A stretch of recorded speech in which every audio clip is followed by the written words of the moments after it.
good afternoon and welcome to the Wednesday at 1. Today's post that went out on the Painless Practice group was around defining why you do what you do and how you do it and how you'd like your patient journey to come across.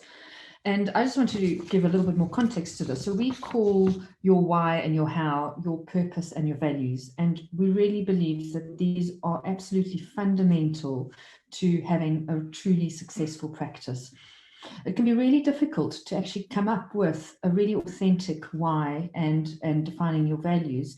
It might feel like a bit of a corporate exercise, and the output might be kind of just feel like they're meaningless bunch of words and they feel really inauthentic. So we really recommend that you take time to really get to the heart of why you do what you do.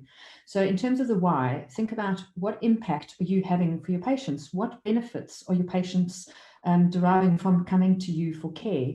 How are you changing their lives? How are you making it better for them? So an example of a why might be that you're getting patients better and keeping them well, or you're getting them back to doing the things that they love. What is it that you truly get out of bed for every single morning? In terms of your values, what do you want patients to be saying about you? So in any interaction that they have with you, what would you like your patients to be saying about you? So if they see your website, if they see your social media, what are the words that you want to come out from them? And then in terms of the values, the other very important part of values is how do you want your team interaction to be? So what would you want your team members to be saying about you? How do you want the team engagement to be feeling? So when you've defined your whys and your hows, it isn't just about defining them, putting them down on paper and forgetting about them. You actually need to live them. So once you've really got them right, we want to then start thinking about what are the behaviors that need to happen in your practice so that those values are upheld.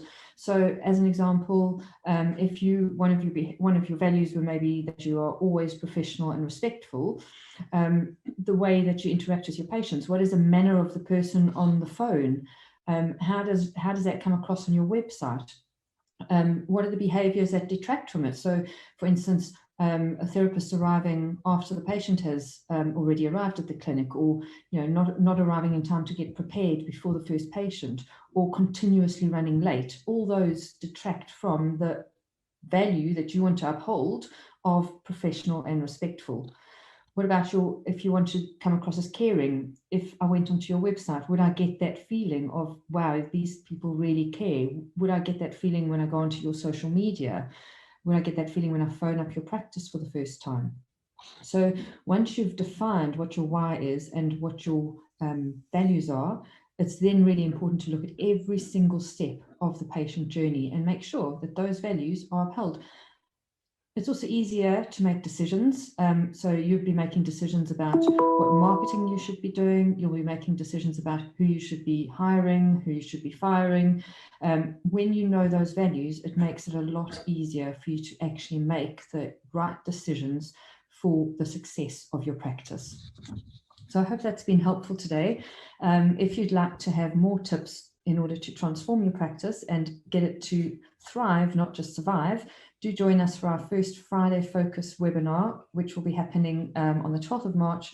It's an hour, and we'll be running these every other Friday for an hour of kind of Friday Focus, and trying to give you some tips to implement into your practice so that you can transform your practice into a thriving practice. Have a great day this afternoon, and I look forward to catching up with you soon. Take care.